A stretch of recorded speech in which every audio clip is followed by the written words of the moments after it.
followed by signs and wonders, miracles, because he's sent by God and not by himself. You cannot choose yourself one day and just say, I'm an apostle, this and that. It's only God that appoints you, not the earthly king and not yourself.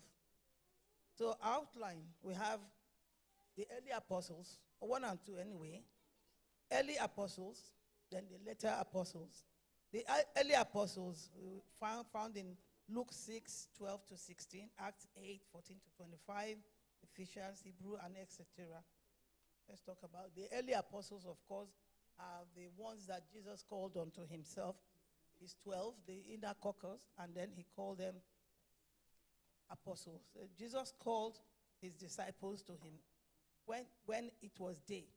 Chose 12, and then he called them apostles. Then we are told also in Ephesians 4, 7 to 11, that these are gifts of the Spirit.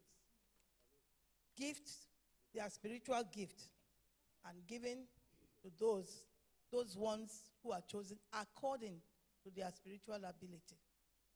So that is, I underlined it here.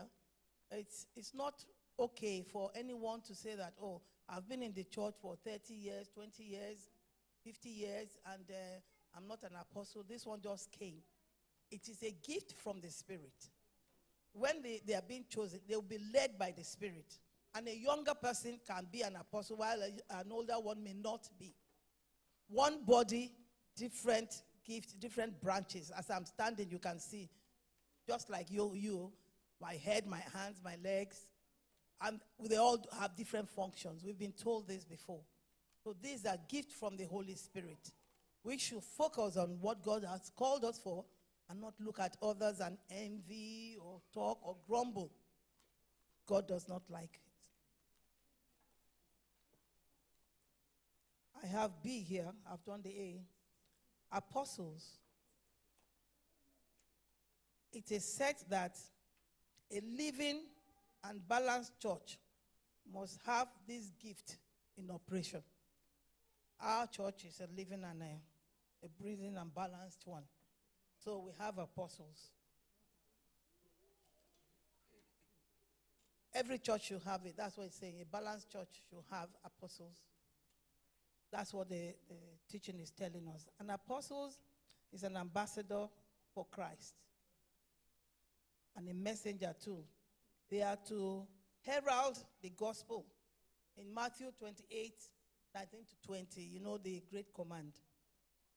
That is really, really mainly the duty of the apostles and of course all of us, because it is the Great Command that we should go ye and win souls.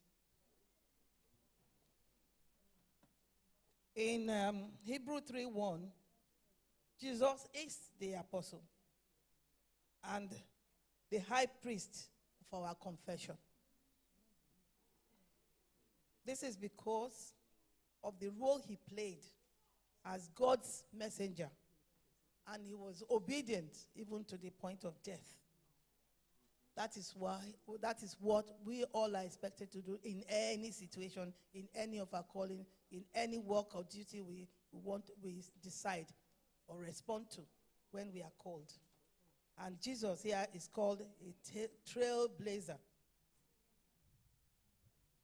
Somebody who does something for the first time. Jesus came, he died, and we did what? He resurrected. No one has ever done it, and he's never done it. Nobody has done it, and no one is going to do it, because we know it's one and for all.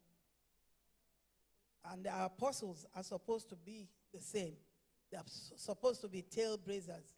Go out and plant churches, do new things. Try and create out of nothing. Not like God created. I mean, no, it's different. Just refer to the difference between evangelists and apostles that I have mentioned before.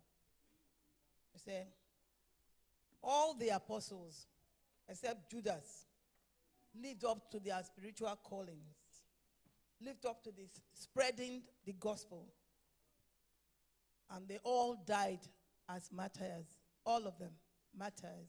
You know, those who don't care and they leave their soul, surrender their life for the gospel are martyrs. All of them, except Judas, of course. Now, Paul became worthy to be called an apostle because he met with Jesus Christ himself. Christ called him, even though he persecuted the church, you know, on his way to Damascus on the same mission. He had an encounter with Christ. So he too saw Christ and he was made an apostle. Even though you can say he refers to himself as a list of the apostles, but he did great things. All the letters, all the places he went, you know, and so on, of course, and he died as a martyr. So, as for Matthias, that they used to replace Judas, well, not much was told about him. We didn't know too much, but we may believe that he was with them in the upper room, and he must have been part of the 72 that was sent out, and of course, he was one of the 120 in the upper room. You know, the day of Pentecost. You know, that was Matthias. Then I'm talking about the other disciples, you know, the later disciples, you know, after the ones that Jesus called are the ones I'm talking about now, Matthias, Paul. And then we have James. James, the brother of Jesus. He never really believed in Jesus when Jesus was alive. But later, he really spent his life, his soul, spreading the gospel. So, he did exceptionally well. So we have James later became the pillar of the church. Other later disciples were Barnabas, Silas, Silvanus, Andronicus, Junice, Apollos, Epaphroditus.